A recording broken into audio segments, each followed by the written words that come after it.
Hiya, my name's Lauren, And I'm Tia. and we think a lot about Taylor Swift, and we bet that you do too. So let's get into it. Hi, Hiya. we are back again. Episode 7. Episode 7. I'm really glad you've been writing them at the top of your page because I don't remember them. We're breaking down our song today. We are from her debut album. Is this our first debut song? Yes. Oh, how exciting. I know. So, shall I get into all the deets? Let's do some housekeeping first. Oh, sorry, housekeeping. I don't have anything. Have you listened to Harry Styles' new album yet? Yes. Do you like it? I'm so sorry. Misty has some things to say about it. Me and Misty have listened to this album a few times. Yeah. It's not my kind of vibe. It's I can't explain it. I can't explain what it is that doesn't gel with me. I think it is like the actual music itself. It's not the lyrics and stuff. Yeah, no, that doesn't surprise me. Very like dancey kind of music, almost like ravey. Yeah, and that's not my vibe. It. Like it has got some variety in there, but yeah, it is quite like dancey. Sometimes I just like, I don't know. Sometimes occasionally you just need to disco. Yeah, but then I feel like that's what I've got like Sabrina Carpenter. Although she's not really disco, but like she's that she's got that like really upbeat like. I think I'm just more of a country gal. When it comes, this is perfect when it comes to upbeat music. Yeah. This is my kind of music for sure. I'm not really kind of similar like with Taylor Swift. Like I just gave this album a go because I feel like I'm being converted into a basic B. Basic B. Welcome. I got into Taylor Swift. I love Sabrina Carpenter's new album. Yeah. I thought, why not try it with Harry Styles? And I loved it. Yeah, I should give it I haven't given it a proper go. I should give it a proper go. I think similar to Life of a Showgirl, the first like 4 songs on the album were like fire. Like they were just like hit for me. Okay. And then it kind of like takes it down a little bit and gets a little bit sad. And then he brings it back up. Maybe I'll like the middle of the album then. Yeah, I think I like to be sad. I think you would. Because I've only listened to like the first 2 songs. Oh, no, you need to listen to more than that. Yeah, but I didn't want to. I think as well, if we did, want to start Harry Styles podcast. Yeah, but then I'm going to need to know his music if we do that. I think probably what would gel with you more is the lyrics. I haven't like super delved into the lyrics, but the vibe that I get from this album is that the theme of like unrequited love seems to come up quite a lot. Yeah. And I think if I did sit down and listen, because I think the music kind of takes over because of how his voice is edited in this album. Is quite synthy, and it's kind of like with some of Taylor's like 1989 or Lover songs, where you can't actually understand what she's saying at some point, and that's how I feel like you can't necessarily hear what he's saying, but some of those lyrics are quite deep. Fine. Yeah. Okay. Do you know what? I'll give it another go, and next episode I'll be like, hey, listen to Harry Styles' new album. Yeah. And I have lots to say about it. Yeah. There are definitely some that I think that you would like on there if you listen to like the later half of the album. Okay. I will give it a go. Yeah. I'll listen to it on my way home. Yeah, why not? Yeah. Okay. So do you have any housekeeping? That was my housekeeping. Harry Styles album? No. That is all I've been doing. I don't think I do. Oh, I have been doing up my kitchen. Oh yeah. Yeah, but that's fun. So I say I can't take that much credit for it. So we couldn't afford to, like rip out our whole kitchen and put in a new one. But our kitchen was really ugly. So we painted the cabinets like a sage green. Yeah. Lovely. Really nice. Painted the walls Egyptian cotton was the name of the paint. I love Egyptian cotton. Yeah, it's like a warm white. I think that's what I've got upstairs in one of the bedrooms. Lovely. Yeah, I love it. It's just like a nice like warm white, because Jamie originally like picked out this like really bright white, and I was like, well, that's too much. It was like rock salt or something, and I was like, oh no, too white. You just need like a little something to just make it a little bit warmer. Yeah. And then I haven't done any of this. Jamie has taken all the tiles off and retiled the kitchen. Our kitchen is quite small, but it's taken him days. Like, it has been a very tedious, fiddly job. You placed one tile. I placed one tile. I cut one tile. That's what I find impressive, is the cutting of the tiles, because I think that would be fiddly to get straight. Yeah, I think that's what has been taking him the most time. And he's grouting it today. So good. I know. yeah, I'm really excited to go home and see it actually, because he should be almost finished, I think. So yeah, it's really exciting. That is exciting. I know. And now Jamie knows how to tile. And so he can put just on tile a, everything. Wooden Oh yeah, we put what's it like a wooden like windowsill. windowsill, Because yeah. our windowsill before was just like tiled. So we put a wooden windowsill on as well. So yeah. It's just those little things I think that like completely Yeah. transform Oh, the it kitchen. looks so good. Like it just feels so much better. I've hated that kitchen. I've lived in this house for like 5 years. 5 years? Yeah, 2021 I moved in. I've lived there for 5 years and I've always hated that kitchen. And I always thought that we would probably not do it up because what's the point? Because we won't live there forever. Yeah, But and it's functional. yeah, it's literally just ugly. But yeah, this is like really, it's made me so happy. I really love it. Really love it. So yeah. So that's my housekeeping. That's literal housekeeping. Literal housekeeping. Should we get into our song? Let's get into our song. So I have my general, notes that I'll start off with if you're happy with that. Yep. So our song is track 11 on her first ever studio album, Taylor Swift, aka Debut, aka self-titled. Yeah, I actually forget that her first album is actually just called Taylor Swift. Yeah, it's not called Debut. No, that would be weird. But we call it Debut because otherwise it just gets confusing. If you just like Taylor Swift by Taylor Swift. Yeah. Yeah. The album was released on October 24th, 2006. 2006. I was 12. I was 10. The writers on this song was just Taylor Swift. And the producer was Nathan Chapman, who worked on some Fearless and Speak Now songs as well. Yeah, I recognize that name. Yeah. And this song was made a single in September 2007. It was actually composed for a talent show in her freshman year of high school. That's so cute. So she would have written that song when she was, freshmen are what, like 15? Is that the first year of high school? Yeah. So like, yeah, probably even 14. 14, 15. Yeah. Crazy. Yeah, no, 15 because in the song 15 she talks about starting high school, I think. It's the morning of your very first day. So what do they do? 15, 16, 17, 18. So you've got freshman, sophomore, junior, senior. Yeah. And then you have that for college as well, which must be so confusing. If you're like, oh, I'm a junior. I think it's high school or college. I think it's more confusing here. Yeah. Because we have sometimes infant school, primary school, or sometimes just primary school. Yeah. And my primary school growing up was actually split into two. So from year 1 to year 3, you were at one school, and then year 4 to year 6, you were at another school. That's weird. That was weird. My brother went to like a middle school. Yeah. Did you call it middle school, the second one? Well, I actually moved schools before I went to the second one. Yeah. So I moved to a school that just did all the way from reception through to year 6. So I think he went to a different school, maybe even like year 5 to like year 7 or something like that. That's random. Weird. Yeah. Because it's pretty standard for it to be like secondary school is year 7 till year 11. Yeah. Maybe even sixth form if you do that. If you've got one attached to your secondary school. Yeah, which we did, but I didn't go to sixth form. I went to college. See, I went to a sixth form college, but it was a separate building. Yeah. It was like a separate thing. Yeah. See, this is why I think it's confusing, because we don't really have like a standard. Yeah, that's true, actually. And I think grammar schools still exist as well. Yes. Yeah. So grammar schools. Yeah, one of my family friends sat like the 11 plus. Which, did you not say the 11 plus? No. Did you go somewhere with a grammar school? Obviously, you didn't go to grammar school. Hey. What's that supposed to mean? Sorry, if you're not British, grammar school is for like really smart kids.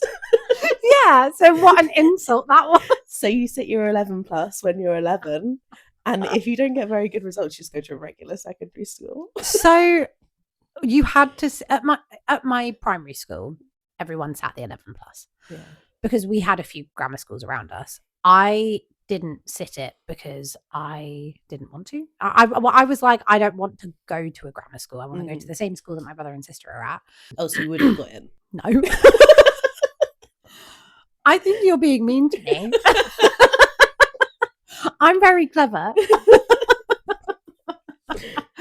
But no, I would not have gotten into grammar school. I was not book smart at school. But that was like the whole thing. I was getting quite stressed out, I think, especially by like the maths portion, because you know me and math, we do not get on. I was getting quite stressed in year 6 about taking the 11 plus. And so my mum asked the school, like, she doesn't want to go to a grammar school. Like, can she just not take it? And they said, yeah, that's fine. Because you would have still had to do your SATs as normal. Yeah, because we did SATs as well, I think. But yeah, so it was like the norm to take the 11 plus, but not everybody. You could opt out of it, I think, if you wanted to. But it was more like an opt out thing rather than an opt in to take it. Did you? But you didn't have the. They don't have grammar schools in this area. Oh. Wow. Yeah. Wow. So I'm not very smart, and you're not very posh. Is what we're what the conclusion we're coming to. Yeah. Do you think that Taylor would have passed the 11 plus? No, I think she was too much of a daydreamer. She was too busy writing her songs. She would have definitely passed for English. Yeah. Like, I don't think she would have not passed because she's not smart enough to. I think she's very smart. But I think she would have not passed because that wasn't important to her at the time. Like, her dreams were songwriting, and even at that age, I think her dreams were like being a star. Yeah. So school was just like nothing. Nothing to her. Anyway, yeah, so the song was composed for a talent show in her freshman year of high school, and it was about her boyfriend at the time called Drew. Oh, she dated Drew? Yeah. Oh. Yeah.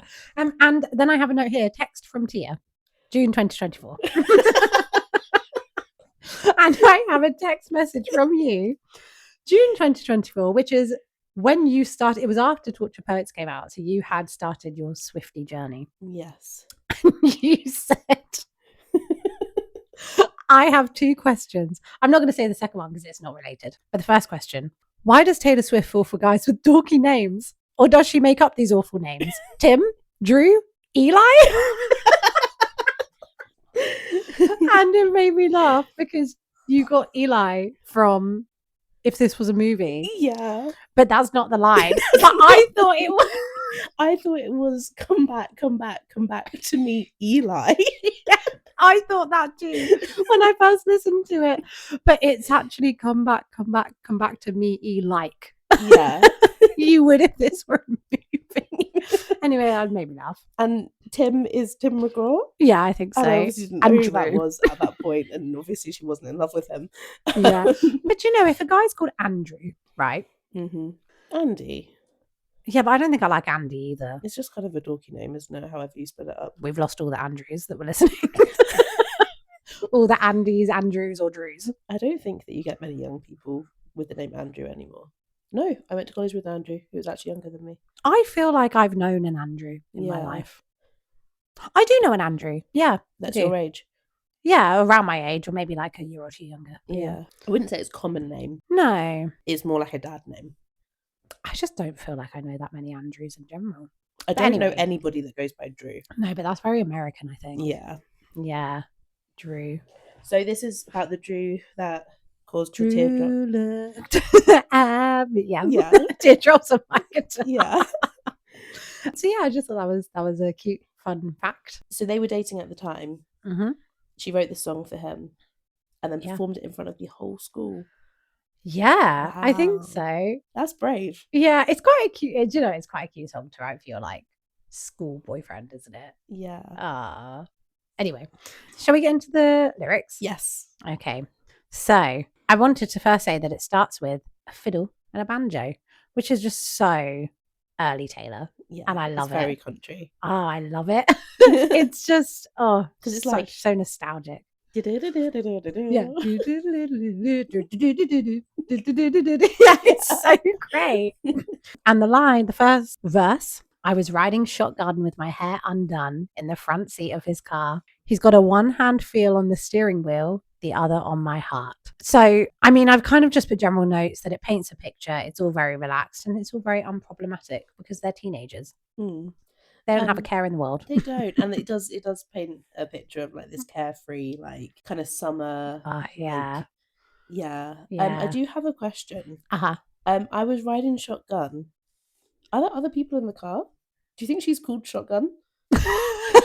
When she's, I Do you think she's like Shotgun? He's just like, babe, it's just us. Calm down. She's very competitive. Yeah, she is. I feel like it was her way of trying to say I was riding in the front seat. Yeah. No, I without saying that. But Yeah. I think, you know, I feel like even that for a 15-year-old writing this song, like it seems so simple, but even something like that is quite clever at that age, isn't it? Like I don't think I'd think of that now to like describe it in that way, to be like, I would just find a way to rhyme I was sitting in the front seat. She does say that in the front seat of his car, just in case you don't know what Shotgun is. Sorry, yes, she did say that. You're right. Maybe I should retract what I just said. But yeah. And then her hair being undone, it kind of gives convertible vibes. Yes. To me. Yeah. But I actually think they're probably driving in a pickup truck. So in my head, I do think pickup truck. Yeah. I'm not sure but whether I'm thinking with like Picture to Burn. Yeah. Maybe because she mentions a truck in that, doesn't she? Stupid old pickup truck. Yeah. Was that Drew's truck? I don't know. We'll find out when we get to Picture to Burn. But also just having all the windows down. And probably at the time, it was probably when cars or trucks, whatever, had like the... Oh, yeah. What is it called? Like Not a skylight. It's got a sunroof. Skylight. Yeah, like a sunroof. A sunroof. Because cars don't really have that anymore, I feel like. Jamie's car's got a sunroof. Does it? Yeah. Because that's quite new, isn't it? It's quite nice. Yeah. Yeah. Although whenever it rains, I'm always like, have you shut it? Yeah. Have you shut the sunroof? Yeah. I used to love standing in bed, like through the sunroof. Yeah. I'm a big fan of the sunroof, actually. He opens in, like, put my hand up out of it. Yeah. I was thinking maybe they got rid of them because now cars have like aircon. So we need like extra windows open. Yeah.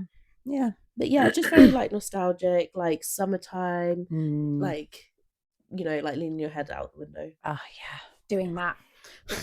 That they always do. I bet she did. We're doing like a wavy movement with our hands out the window. I used to love like just sticking my arm out the window. My granddad would always be like, "Your arm's gonna get chopped off by a bus." Yeah. Oh, I love to stick my arm out the window. Yeah, it really like he didn't like it. So yeah, he's got a one-hand feel on the steering wheel because he's so cool.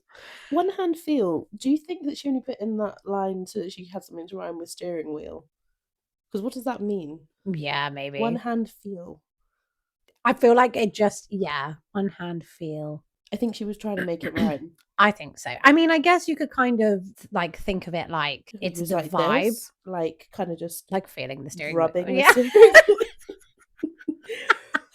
I feel like a vibe. Mm. Like he's got that one-handed, like cool guy vibe on the steering wheel.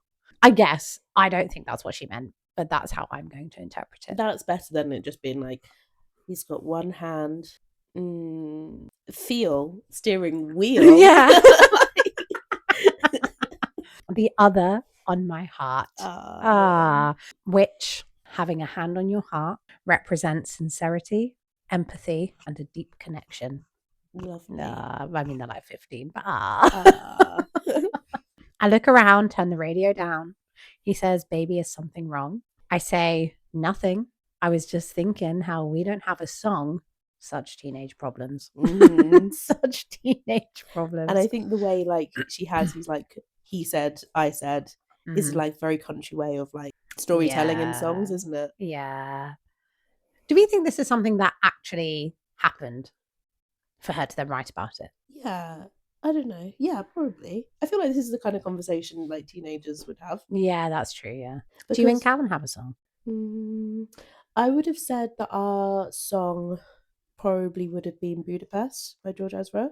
I don't know that song. I'll listen to that on the way home too. You don't know that song? No. Okay. If it's not Taylor Swift, I generally don't know it. It's a really popular song. Sorry, was it in a musical? If so, I probably don't know it. Listen to it, it's lovely. Okay, it's quite country. I think you'd like it. He's got like a real like nice deep country voice. Yeah. Even though he's English. Okay. But you know what? Taylor isn't from the country either. Her accent is also phony. Leave her alone. Leave her in her fake country twang alone. But I wouldn't say that the song like represents us. It's just No, but it doesn't have to. I think it's just a song that we both liked at the time, Yeah. and we had it on a lot, and Yeah. it was probably more a song that I just really liked at the time, so I always had it on in the car, and I kind of associate it With because I that think time when you were first together. yeah, I think it came out around the time that I went to uni, so it would always be on my like driving playlist for like driving to Cornwall and stuff. So yeah. But then when we first started seeing each other, I think maybe I don't know if Ed Sheeran's I think it was X album was fairly new then. Yeah. Multiply, not X. Yeah, no, I know. Yeah. I'm just thinking what the album cover looks like. And he used to purposely put on Tenerife Sea. Which is really cute, and I do really love that song. But that's about a girl with blonde hair and blue eyes, which is the opposite of what But if I did look like that, that would be like, oh, perfect. Yeah. But I don't. So. But he was just trolling you. I think he was just trying to be romantic. He's not really like an Ed Sheeran guy. No. Yeah. What about you and Jamie? Last song is Rocket Man. Oh, yeah. Yeah, for obvious reasons, which I won't go into because it's sharing too much detail about my life. But it was just, all I'll say is, I guess that we started seeing each other around the time that like the Rocket Man film came out. And it's very special to us for many reasons. And it was our first dance at our wedding. And it's like, it's not a song that I think represents us necessarily, but it's just... This is it. It doesn't have to be a song necessarily that's about your love story. No. It just reminds me of that time. Like it's just our song. Do you feel like as well, like if we take it back to Taylor Swift, like Invisible String is quite your song?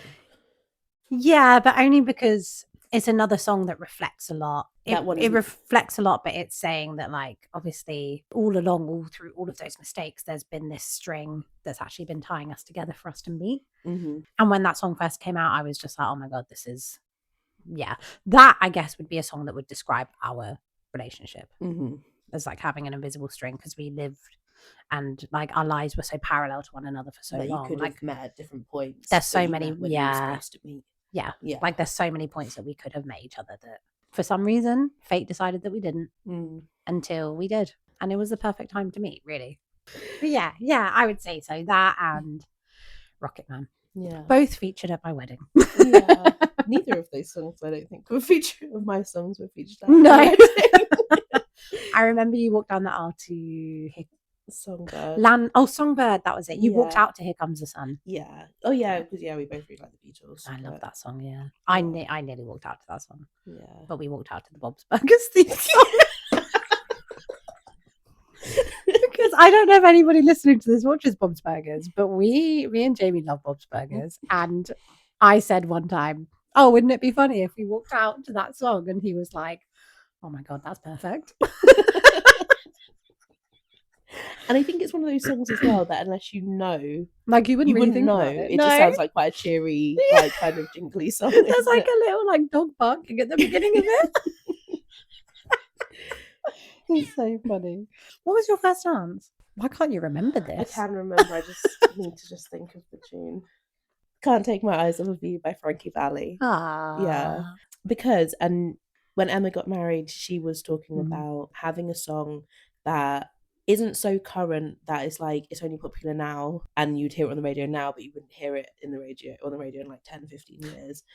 If you choose like a song that's like been popular for like a really long time, or like an older song, like you might hear it every now and again. And I do hear that song like every now and again, like if you're listening to the right radio station. So she kind of gave me the inspiration for like an older song like that, rather than one that I was like currently really liking. Yeah, I think that's nice. He had to talk me down from the one that plays at the end of Twilight. Oh my God. 1,000 Years. Yeah, oh, that's in like every wedding. Yeah, but I'm sure like the main thing, I don't even know if she wrote it for Twilight, but Christina Perri. Yes, it plays during their wedding, and I think it plays like at the end, like the end credits. And he was like, no, we can't have that. It's so cringy. And I was just like, no, we can't. I get that. Anyway, shall we go on to the chorus? Oh my goodness, yeah. Okay. Our song is a slamming screen door, sneaking out late, tapping on your window when we're on the phone and you talk real slow because it's late and your mama don't know. So she's basically just listing simple and mundane things, not grand gestures of romance, which I think is interesting. Because when you look at songs like New Year's Day and Sweet Nothing, it's kind of a similar vibe where It's she's like just the in between things. yeah, it's like the mundane things, like the simple things, not like all the really passionate parts of like a relationship.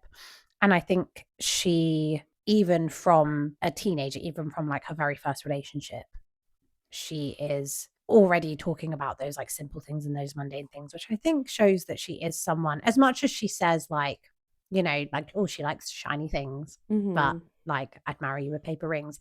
Even though she says stuff like that, she at heart is someone who really appreciates the simple things in a relationship, not the grand gestures, not like the shiny things, you know?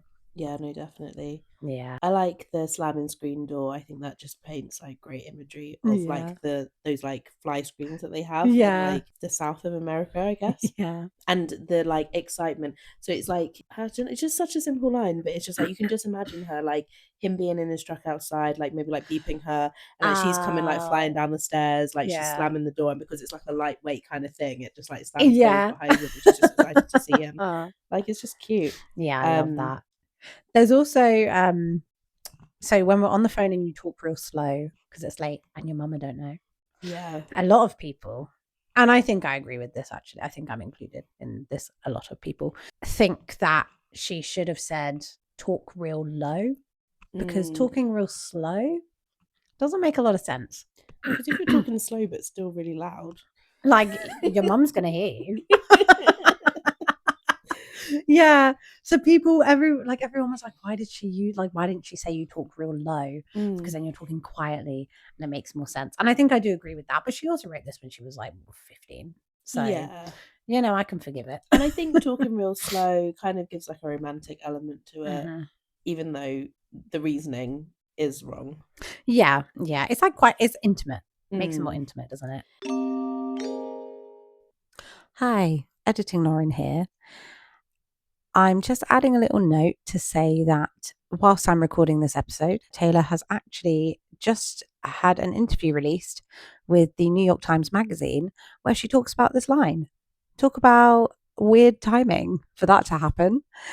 In the interview, she talks about how the original line in this song was supposed to be talk real low, but she didn't like the way that it sounded. She didn't like the way that it flowed.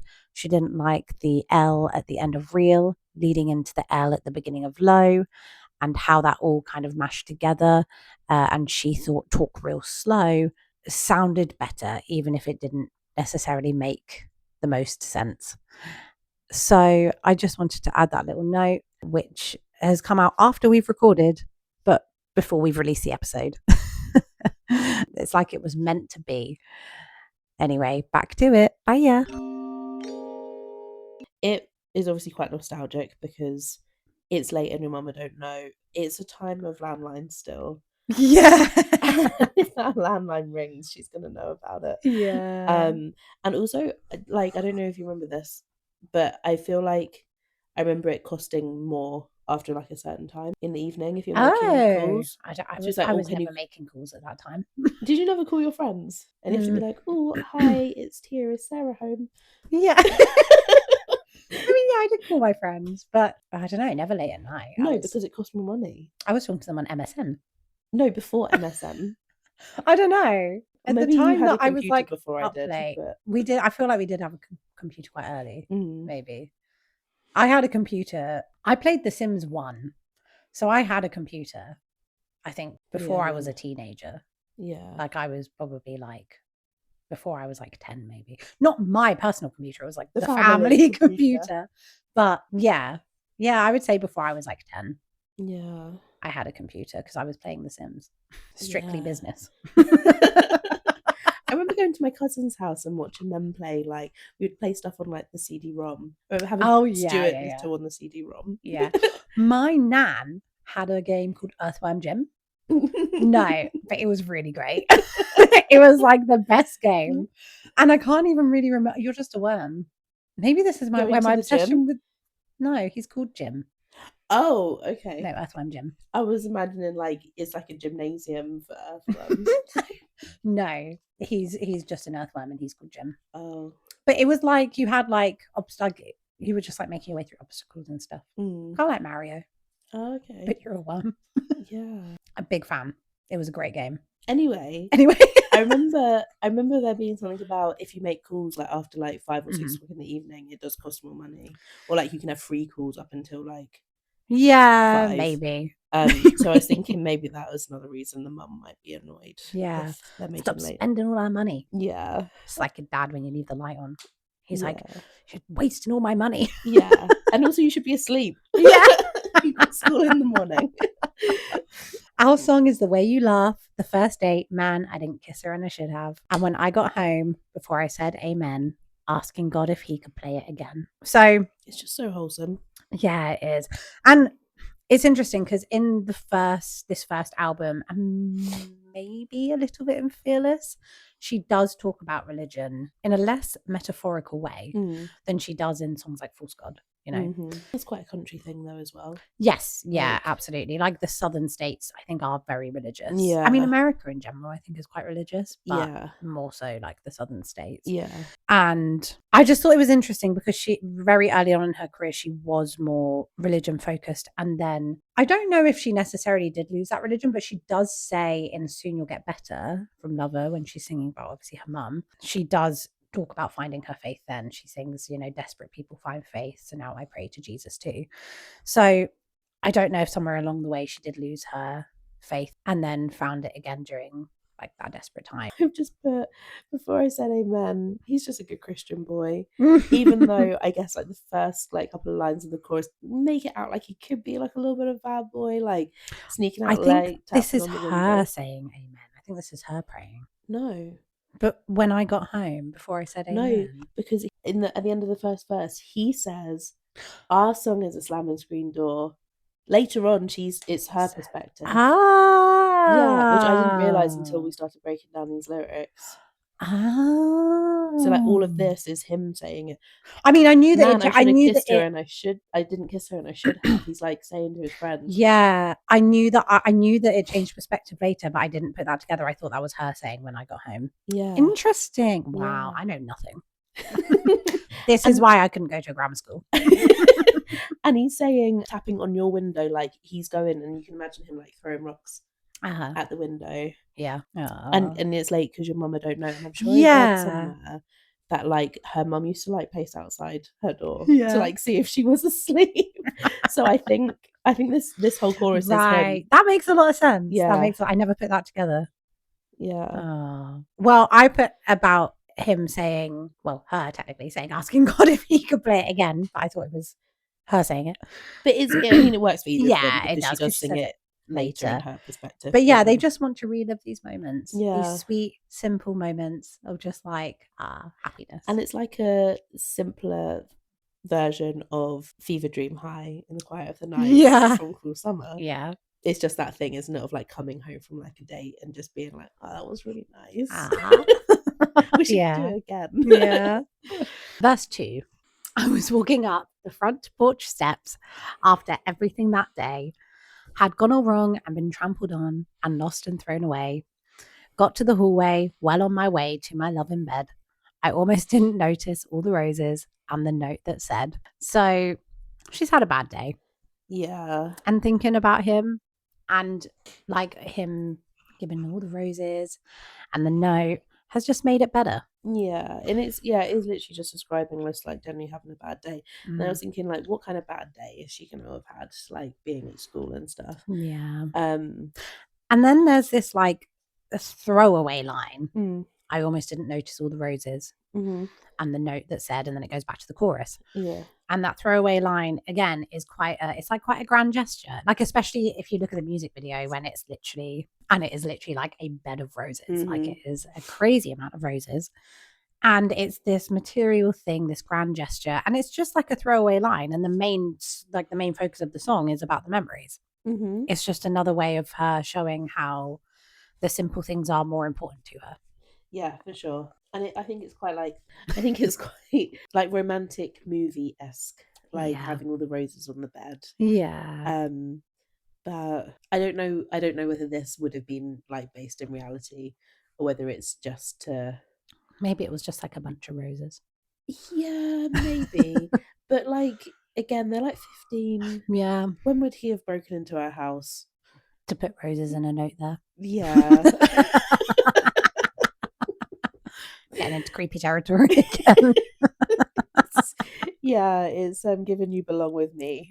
Yeah. Standing at the back door. So yeah, it's cute, but I don't think this happened. Yeah, fair. Because as a parent as well, would you let some boy in to cover your daughter's bed in roses? I mean, maybe. Yeah. I'd be like, you're leaving though, right?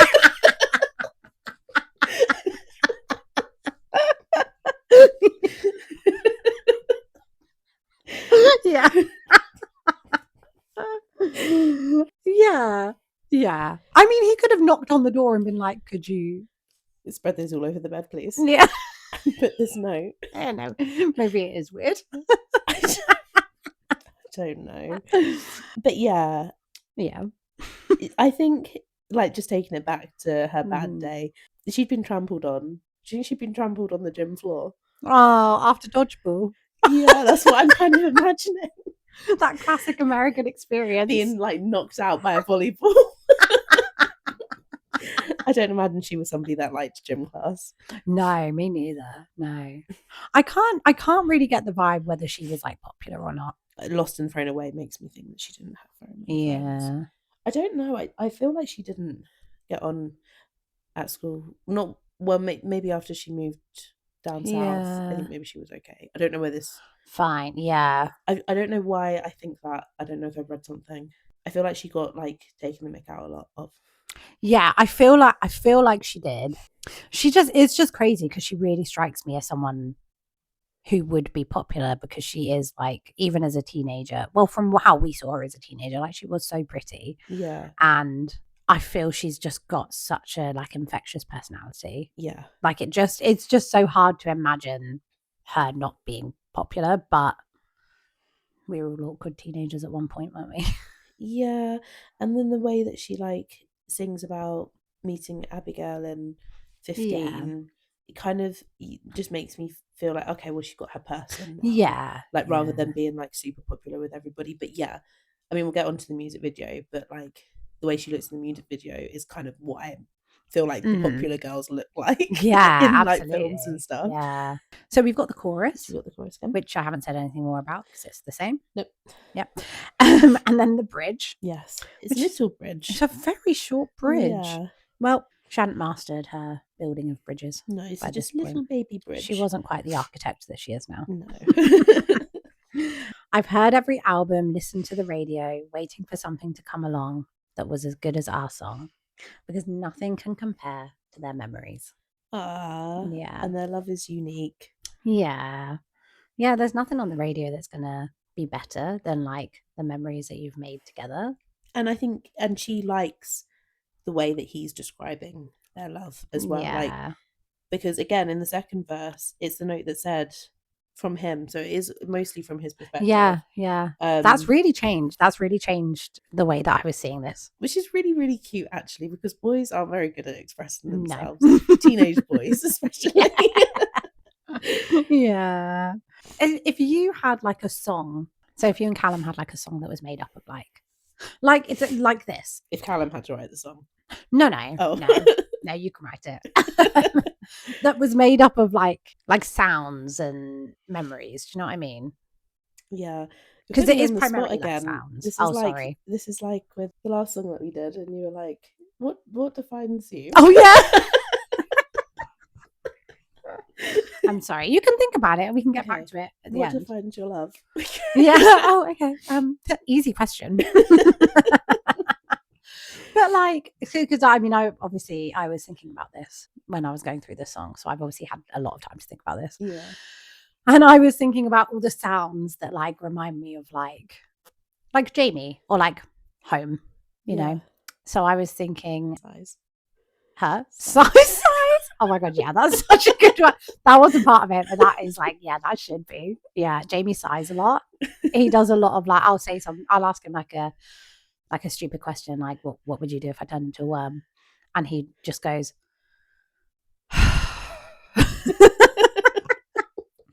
So it would be that. It would be my cat's meowing. Yeah. That's not to do with Jamie though. No, but it's like, yeah, but like all this stuff is like the slamming screen door, like tapping on the window. Like it's all like surrounding sounds. Well, I mean, kind of. I imagine the screen door slamming in the wind. Oh, see, I was imagining in terms of her coming down to greet him from her house. Yeah. So I'm picturing like the surrounding sounds that make me think of Jamie or make me think of home. Okay, your habitat sounds. Yeah. So my cat's meowing, or like Fenny, like happy howling. Yeah, chewing his bone. chewing his bone. That's my dog, by the way. He loves to happy howl. And yeah. Misty screaming at me. Like this. Yeah. I don't know if you would have heard that. I heard it. I have to think about it. I know, it's a hard one, isn't it? Yeah. Do you know what? We can come back to it in the next episode. Yeah, give me some time. Write your song. Better yet, get Callum to write it. And then we've got the chorus again. And the only note that I've written is obviously it changes to her perspective. And she says, man, I didn't kiss him and I should have. So yeah, it changes to Taylor's perspective there. But then I've realised that the whole thing changes to Taylor's perspective. Yeah, I mean, yeah, just coming off of the back of that, I like the way her voice kind of takes over with this chorus, because it shows that they view their relationship in the same way and that they're kind of like equals, and their love is unproblematic. It's just it's just very sweet. Yeah, like she's just kind of she's agreeing with him, I think, basically, like that is our song, that is it. Such easier times, isn't it? And then the outro, which is kind of starting from the beginning again. Yeah, I was riding shotgun with my hair undone in the front seat of his car. I grabbed a pen and an old napkin and I wrote down our song. I actually did say that there's a plot hole here. Why? Okay, if you're in a car, right, and you're trying to write on a napkin. Yeah, it's not the best. No, it's gonna rip, or her hair's undone, it's probably going to be blown in her face. Yeah, like does she not get motion sickness from writing, from sitting there writing? Yeah. No, plot hole.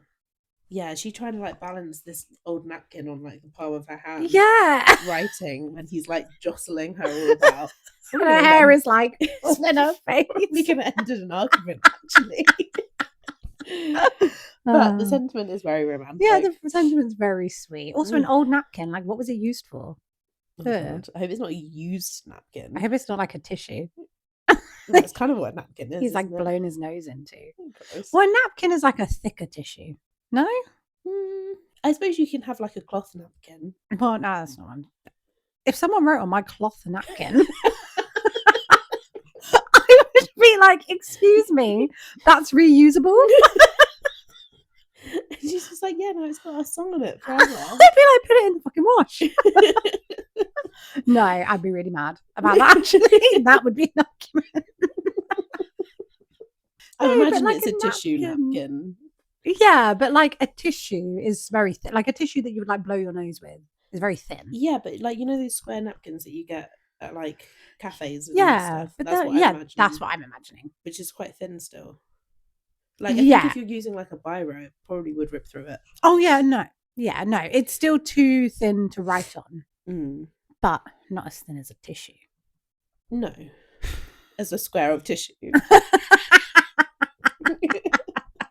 Anyway. And I wrote down our song. And the song has come like full circle. Yeah, I put this whole song is her writing this song. Yeah, I love it. Wrote down the song she is now singing. Yeah. Yeah, it's cute. And I just think such a great song for the talent show. Do you know what I didn't find out is whether she won or not? I hope she won. Yeah, this is great. Did you ever have talent shows? Did you ever participate in a talent show? No. I participated in school musicals. I didn't participate. Okay.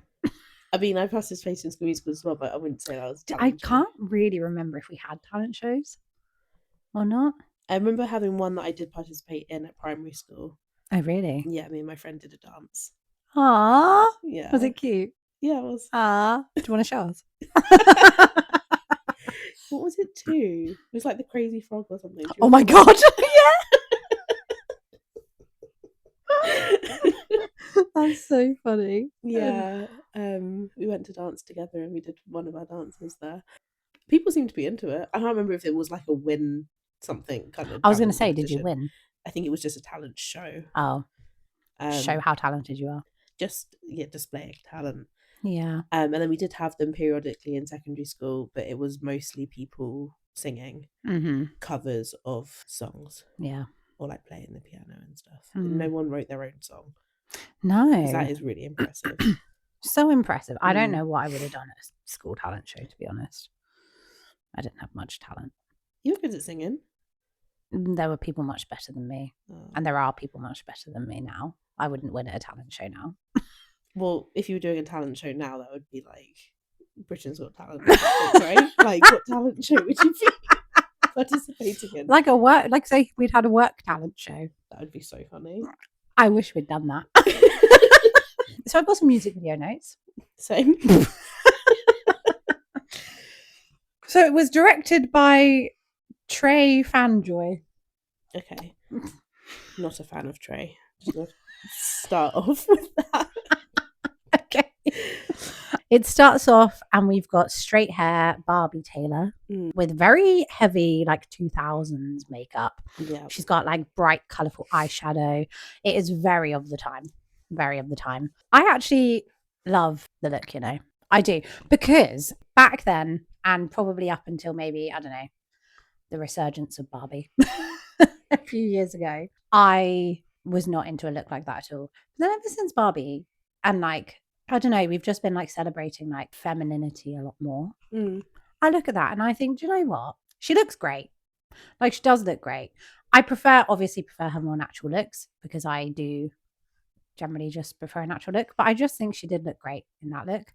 And she really reminded me of like a country, like a female country star at that time. I guess maybe like Carrie Underwood vibes, you know, like that's what she really like has that look. It's like big hair, big makeup, big dress, and she's sitting on the porch. Yeah. I get it. My only music video note is I hated it. And I think because it takes me out of the song so much. Okay, yeah. I don't feel like the visuals match the vibe of the song at all. Yeah, no, yeah, I get that. And I definitely get what you mean about like she looks very like country of like that early 2000s. Yeah. You know, like kind of almost pageanty. Yes. Yeah, that's a great way to describe it. I don't like the straightened hair look. It was very of the time. Like, I think we all... Did you like it in red? Yes. I mean, it was different. It was different though. She didn't have like the really blonde hair. Really blonde hair. It looks really over-processed and crispy. Yeah. And, I get you. Really voluminous. But again, that's like the pageant look, I guess. Whereas it in red is more natural, straightened. Yes. Yeah. And the colour is more natural as well. Because her curls aren't natural either in this video. I know she's got naturally kind of curly hair, but it's not what her natural curl pattern is. That's like a tonged, not brushed out. It's like has been straightened and then recurled. Yeah. Which I think is more what we would associate with early Taylor anyway. Yeah.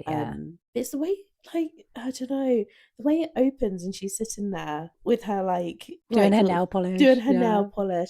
It's cute because you can imagine like she's on the phone to her friend. Yeah. But sitting in her bedroom with a full face of makeup and her straightened bouffant hair, it just doesn't go. I was imagining the music video to be like literally kind of a visual representation of the lyrics, like very literal. Going out on like a summer's evening in like a truck. And, like... There could definitely have been more wholesome, or just more relevant. And then she walks out of the house in like a prom dress with no shoes on. She's drawn a heart on one of her feet. Oh, I didn't even see the heart. She walks out on like tiptoes, like Barbie. Yeah, like she's got her like and she's drawn a heart on one of her feet. Oh, see, I don't know if I just really like it because it's nostalgic to me. It just doesn't make sense to me. Yeah, but they don't all have to be like, yeah. I think she was just trying to be like a country star at this point, and so she gave herself that look, and because I feel like it was a very country music video. Mm. I don't watch a lot of country music videos though, so I don't know how relevant they tend to be to the lyrics. No, this is it. I think I like a music video that is somewhat relevant to the lyrics. Yeah. The bit with when she's on the bed of roses, that's like relevant to the lyrics. Yeah. It's like again, well, I guess kind of like how the lyrics are. I don't think it's realistic. It's not necessarily realistic that she's come home to her love in bed and it's like a whole like sea of roses and she's in this red dress and but that's the most relevant it gets. Yeah. The phone that she's using is the same one that was used in the Look What You Made Me Do music video, but it's a different color. I have a photo. So you can see, because I wouldn't have realized without looking at the picture. There's so many Easter eggs in that video, isn't there? I look forward to doing. Oh, what in the Look What You Made Me Do? Yeah, because I haven't actually seen that music video. Yeah, there's a lot. Yeah, so it's like the same phone, but it's in a different color. Yeah. Very cool. I wonder why they changed the color. I wonder if they meant for that to be a throwback. They must have. That can't have been a coincidence, surely. Anyway, yeah, in verse 2, she is sitting on a bed of flowers, as you said. And this is something I didn't realize actually. But in February 2019, if you spent over a certain amount of money on Taylor Swift merch, you would receive one of the flowers as a bonus gift. Were they fake flowers then? Yeah, they're like silk flowers. That's really cool. Yeah. I wonder how much money you had to spend. Probably a lot. Probably like £100 or something. Yeah. Yeah. And I do wonder if they were like trying to just shift the stock. Yeah. And be like, oh, let's just give them out for free to people. Yeah. That's pretty cool though. That would be a cool thing to like have. Yeah. If you were like into buying merch, you know.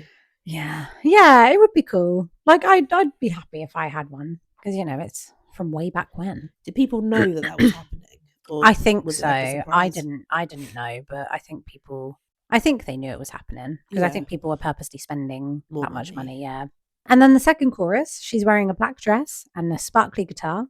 Now I thought this is like a look that I thought was from her Fearless era. I don't know. Look quite fearless. Yeah. Vibes. Yeah. Like I've seen it loads of times, but I thought it was from, I don't know. I thought it was from Fearless.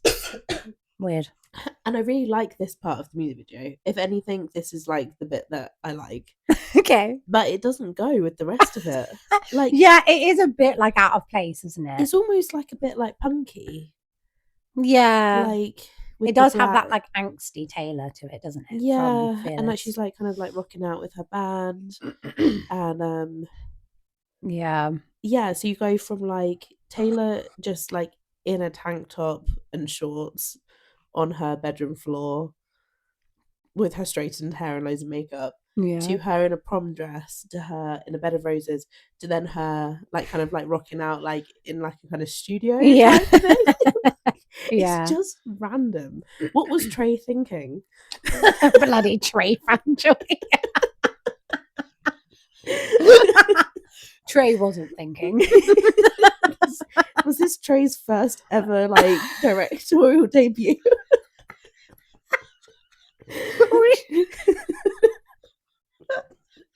We should look at his other stuff and see what else he's done. Random mashed together clips. Should I look it up quickly now? Yeah.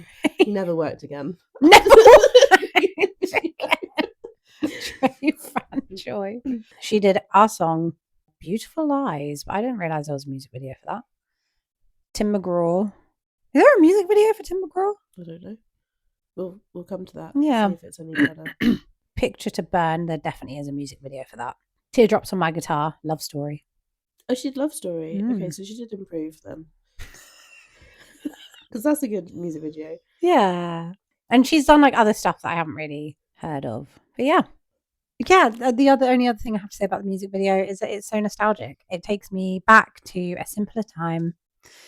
And I just really did love Country Bumpkin Taylor. Yeah. I loved her fake twang. I just think it would have just done her so much more justice if she Like, Made it there's such relevant. great imagery in this song. Yeah. I don't know, like, even if it was just like her standing, like, performing it, like, as if she were in a talent competition.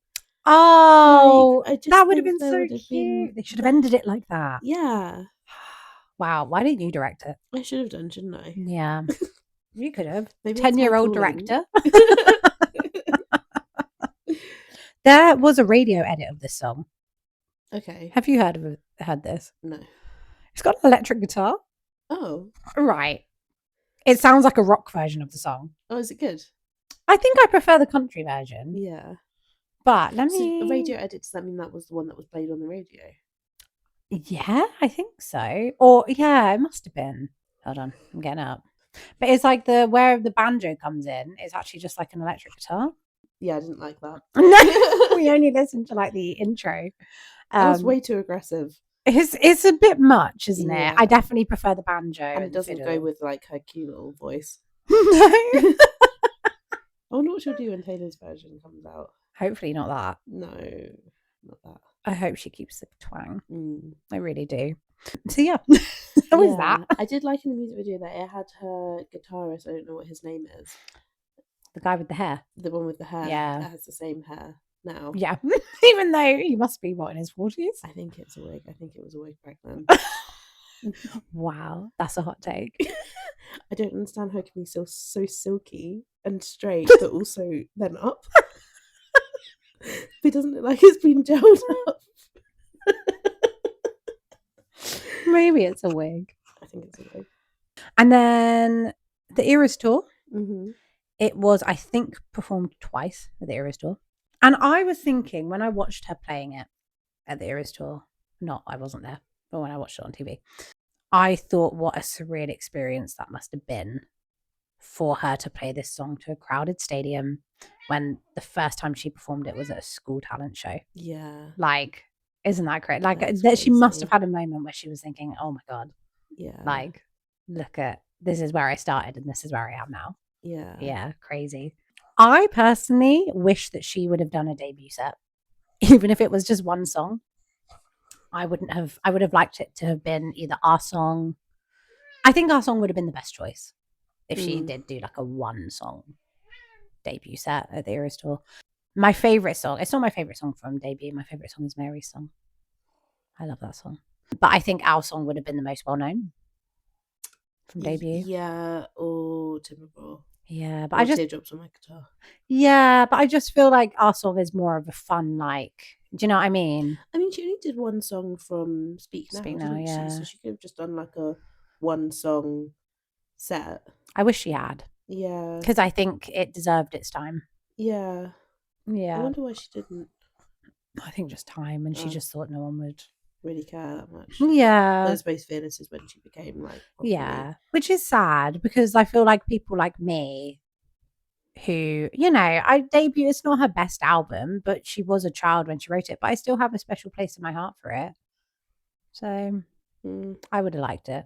Yeah. You know? And I think there's more people out there like that than just me. Like I think there's a lot of like OG Swifties that feel the same as me and would have liked at least one little nod. You know? Yeah, I mean, for me, I could never listen to debut again, and I really care. But that's because I've come to it as an adult, and she's got so much better music now. And then there was a mashup that she did, which was our song and Call It What You Want, which I don't know. You know, I don't know if I liked it. I don't know if I liked it. I can't really imagine that. She had to speed up the tempo to Call It What You Want. Like it was fine. She made it work, but it wasn't like when she did like Daylight and This Is Me Trying. It wasn't like, oh, wow. It was just like, oh, okay. I suppose they do kind of make sense together. Like, yeah. Because when you think about this being like mostly from Drew's perspective, and then they call it what you want.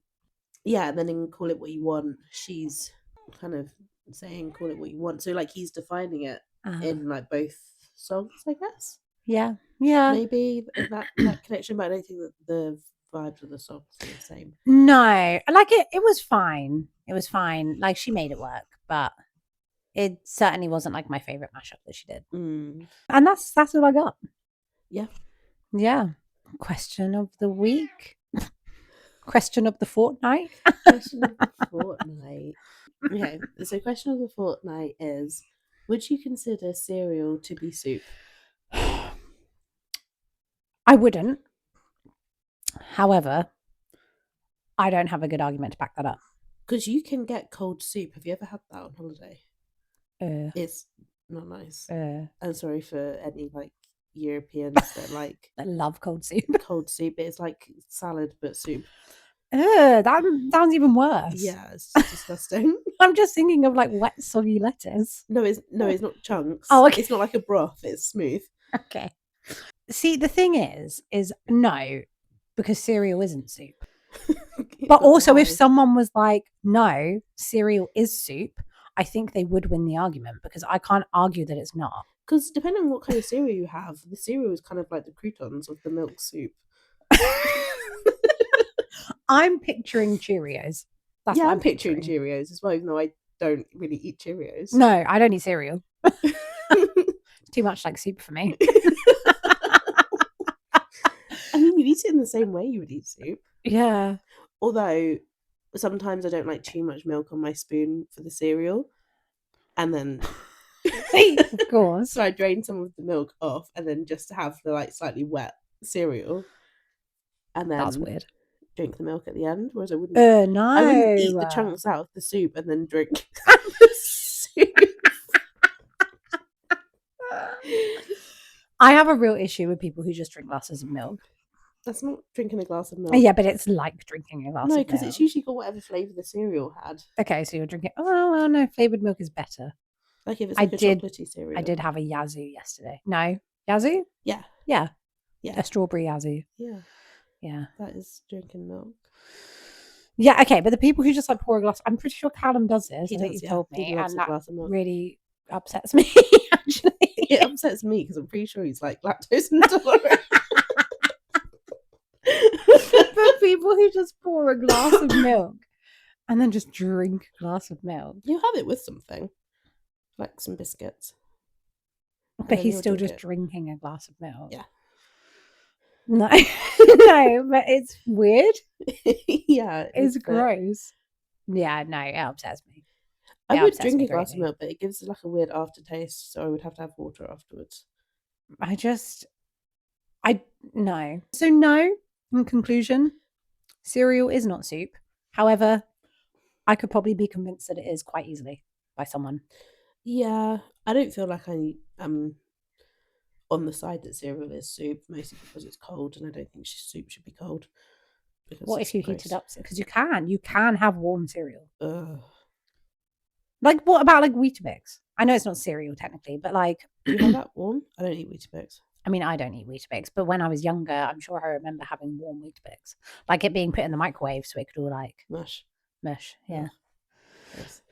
So like kind of like porridge. Is porridge soup? Porridge shouldn't be that wet, I don't think. Some people have really wet porridge, but I like porridge is just so depressing, actually. I don't know if we've had this conversation, but I don't dislike porridge. No. Like I don't eat it and think, oh, this is gross. But I don't like it. I just get bored. I never ever finish a bowl of porridge because I'm eating it and then I'm just like, what's the point? I'm so bored. Yeah, I'd feel that kind of way about cereal. I would eat both, but I don't really get anything from it. I wouldn't really finish a bowl. Like I don't think I've ever in my life finished a bowl of porridge because it's just boring. Why? I just get distracted. I lose my focus. I move on to something else. I'm bored. It's just so unstimulating. Yeah. Really. So no, porridge isn't soup because porridge is dull. Soup can be dull though. I like a good soup. Yeah, I like soup. I had soup last night actually. What's your favourite soup? Soup that I make or just soup in general? Let's say tinned soup because I rarely have like homemade soup really. Tinned soup I struggle with because I find it kind of slimy, but it would have to just be like cream of tomato. Okay. Cream of tomato, not tomato and basil. I'd rather add my own basil. Okay. And loads of cheese. Cheese? Yeah. On your soup? Yeah. Okay, Tia. Okay. What? Don't make me seem like I'm weird. No, that is weird though, because I am a cheese fanatic. You know how I feel about cheese. Right. Last night I ate a handful of cheese before bed. That's why you had that weird dream. No, that was the night before. Oh. Yeah. I was like, I can't get any weirder, so I'm gonna eat the cheese. So yeah, I ate. Grated cheese on tomato soup is a normal thing. It is. Don't gaslight me right now. I'm not gaslighting you. I'm just questioning your sanity. Because okay, so I would have like a cheese toasty and I'd dip that into my tomato soup. Yeah, that's fine as well. Yeah, that's But if normal. you don't want to put it on a cheese toasty and you just want to have toast with it, you can put your cheese directly on the soup. It tastes good. I don't think that's normal though. It is. I don't know if it is. Maybe that needs to be our question. Yeah. Because I'm a cheese fanatic. I'll put cheese on anything I can physically put cheese on without being judged, but I would never have thought to put cheese on top of soup. Try it. Okay, forget about the cereal question. Is it normal to have cheese on your tomato soup? Yes or no? Just on top. Yes. Don't think it's... You can mix it in if you want to. You're not putting a slice of cheese on your tomato soup. And also, you're the girl that eats like broccoli and Stilton soup, so you know that cheese and soup do go together. That's amazing. Yeah, but Stilton is a very different kind of cheese. Yeah, I'm not suggesting that you put Stilton on your tomato soup. Just that actually sounds really good though. Well, maybe that will work for you, and I won't judge you if that's what you like. I'm not. I would just recommend judging. I'm just in shock. I don't understand. Okay. I've been raised with normal food habits. I don't know if I'd agree with that. I've seen what you do with food. No, don't make it sound weird. And I will go into no more detail. Anyway. Yeah. That's the end of our podcast. That's the end of our podcast. Please let us know if it's normal to have tomato soup and cheese. Okie doke. Okay. Well, go and follow us on social media. At I Bet You Think About Taylor Swift podcast. And like and subscribe and all that. Turn notifications on so you never miss an episode. And vote in our poll. Yeah. About what's normal. Bye. Bye.